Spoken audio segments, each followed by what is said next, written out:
Assalamualaikum warahmatullahi wabarakatuh. Salam sehat. Perkenalkan, saya Ayudhya Rizky, mahasiswi Postgraduate Program LSPR, jurusan Corporate Communication. Kali ini saya akan mempresentasikan tentang proposal tesis saya yang berjudul Faktor yang mempengaruhi pemilihan cara konsultasi dokter di era pandemi COVID-19 pada pasien lanjut usia di Klinik Bidakara Medical Center Jakarta. Latar belakang saya mengambil topik bahasan ini adalah faktor-faktor sebagai berikut. Yang pertama, dampak pandemi COVID-19 pada layanan kesehatan. Yang kedua, adanya komunikasi antara dokter dan pasien. Dan yang ketiga adalah pasien lanjut usia. Pandemi COVID-19 yang melanda sejak Maret 2020 memberikan perubahan pada semua sektor kehidupan masyarakat. Di awal pandemi juga terdapat pembatasan sosial, baik PSBB dan PPKM, yang membuat pergerakan masyarakat terbatas. Sektor kesehatan pun terpengaruh. Beberapa fasilitas kesehatan membuat pembatasan jam layanan dan jenis pemeriksaan. Hal ini terjadi karena jumlah tenaga kesehatan yang terbatas, tenaga kesehatan yang sedang isoman, ataupun beban kerja yang sudah melebihi maksimal. Di masa pandemi ini, telekonsultasi menjadi media yang banyak dipakai oleh fasilitas kesehatan untuk mengakomodir kebutuhan masyarakat. Komunikasi yang terjalin antara dokter dan pasien mempunyai tujuan agar terciptanya komunikasi yang efektif. Dalam berkomunikasi ini, seorang dokter akan dinilai baik komunikasi verbal maupun non-verbalnya oleh pasien. Seiring bertambahnya usia seseorang, kemungkinan untuk mengalami masalah fisik, jiwa, spiritual, ekonomi, dan sosial akan meningkat.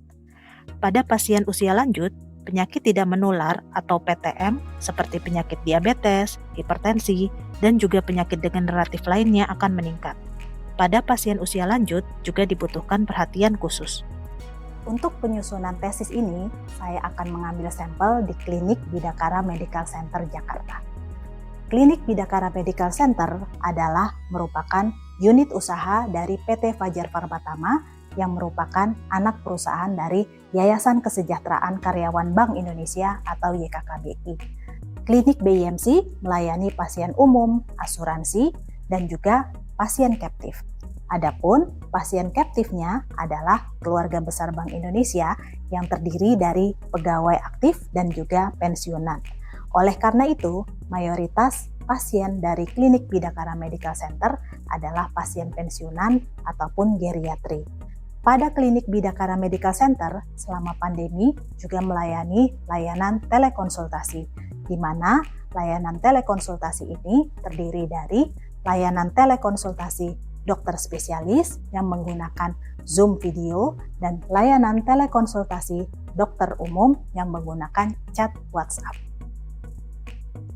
Data pasien telekonsultasi yang diambil di Klinik Bidakara Medical Center periode tahun 2021 dan 2022 menunjukkan bahwa jumlah pasien telekonsultasi untuk dokter spesialis di tahun 2021 hanya menunjukkan 0,2%, sementara di tahun 2022 meningkat hanya 0,8%. Untuk pasien telekonsultasi dokter umum di tahun 2021 hanya menunjukkan angka 22%, sementara di tahun 2022 menunjukkan angka 18,6%.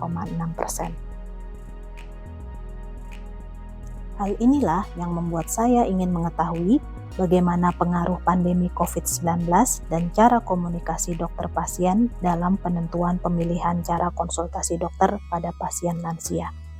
Tujuan penelitian ini adalah untuk mengetahui bagaimana pengaruh pandemi COVID-19 terhadap pasien lansia dalam menentukan cara konsultasi. Bagaimana pengaruh cara komunikasi dokter pasien di Klinik BIMC Jakarta terhadap pasien lansia yang menentukan cara pemilihan konsultasi.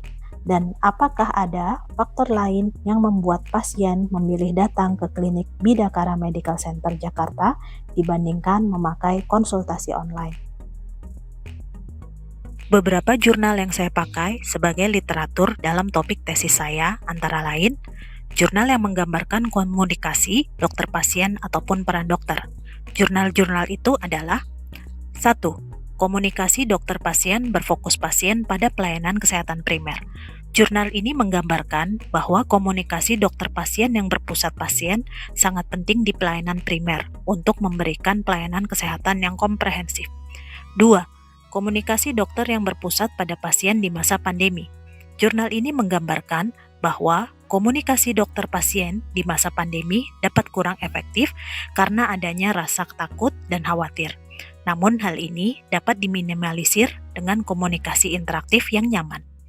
3. Peran dokter keluarga pada masa pandemi COVID-19, penanganan di Indonesia dan Jerman. Jurnal ini menggambarkan bahwa dokter berperan sebagai care koordinator, edukator, dan monitoring. 4. Pengaruh komunikasi interpersonal dokter pasien terhadap kepuasan pasien rawat inap di RSUD AW Syahrani, Samarinda.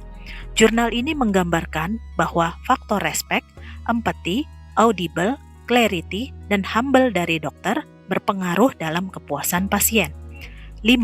Communication with patient and the duration of family medicine consultation. Jurnal ini menggambarkan bahwa komunikasi yang lebih baik berkorelasi dengan peningkatan panjang durasi waktu konsultasi dengan rata-rata konsultasi 8,8 menit. 6. Communication skill in patient-doctor interaction, learning from patient complaints. Jurnal ini menggambarkan bahwa komunikasi nonverbal, verbal, isi konten, dan perilaku dokter sebagai faktor yang dapat menyebabkan komplain. Kelompok jurnal berikutnya adalah jurnal yang menggambarkan tentang telemedicine pada masa COVID. Jurnal-jurnal itu adalah 1. Hubungan pelaksanaan telemedicine pada kepuasan pasien saat pandemi COVID-19, Systematic Review. Jurnal ini menggambarkan bahwa faktor usia dan jarak mempunyai hubungan antara pelaksanaan telemedicine dan kepuasan pasien. 2. Analisis kualitatif penggunaan telemedicine sebagai solusi pelayanan kesehatan di Indonesia pada masa pandemi COVID-19. Jurnal ini menggambarkan bahwa telemedicine sebagai solusi dan berkorelasi kuat dengan himbauan pemerintah. Kelompok jurnal berikutnya adalah jurnal yang menggambarkan tentang pasien usia lanjut dan juga perilaku berobat dari pasien. Jurnal-jurnal tersebut adalah 1. Dukungan pada lansia dalam menghadapi pandemi COVID-19. Jurnal ini menggambarkan bahwa dukungan ekonomi, kesehatan, psikologis, dan sosial akan membantu meningkatkan derajat kesehatan lansia. 2. Exploring Physician Older Patient Communication, a qualitative analysis of communication between older patient and general practitioner. Jurnal ini menggambarkan bahwa komunikasi dokter yang berbicara seperti seorang ibu, menggunakan kata-kata hangat dan nada suara ramah lebih dihargai oleh pasien lansia dan memberi rasa percaya. 3. Perilaku berobat pasien hipertensi selama masa pandemi COVID-19 di kota dan kabupaten Tasikmalaya. Jurnal ini menggambarkan bahwa mayoritas pasien hipertensi tetap berkunjung ke vaskes, yaitu sebesar 62,95% selama pandemi. Untuk penyusunan tesis ini, saya menggunakan teori konsep utama, yaitu komunikasi interpersonal dan komunikasi kesehatan.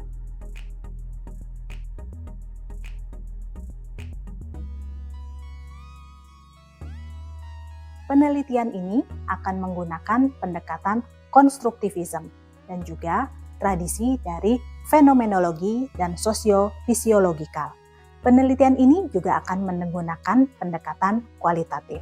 Beberapa teori yang akan dipakai di tesis ini adalah teori kepercayaan kesehatan atau health belief model, teori tindakan beralasan atau theory of reaction action, teori difusi inovasi atau diffusion of innovation theory, dan juga teori pemikiran atau theory of mind.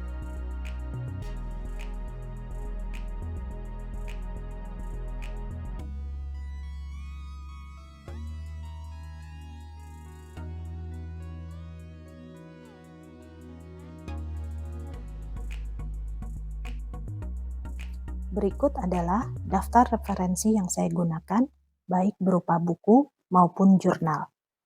Demikian presentasi proposal tesis dari saya. Masukan dari Bapak, Ibu, dan rekan-rekan semua akan sangat membantu dalam penyusunan tesis ini. Atas dukungannya dan perhatiannya, saya ucapkan terima kasih. Wabillahi taufik walhidayah. Wassalamualaikum warahmatullahi wabarakatuh. Salam sehat.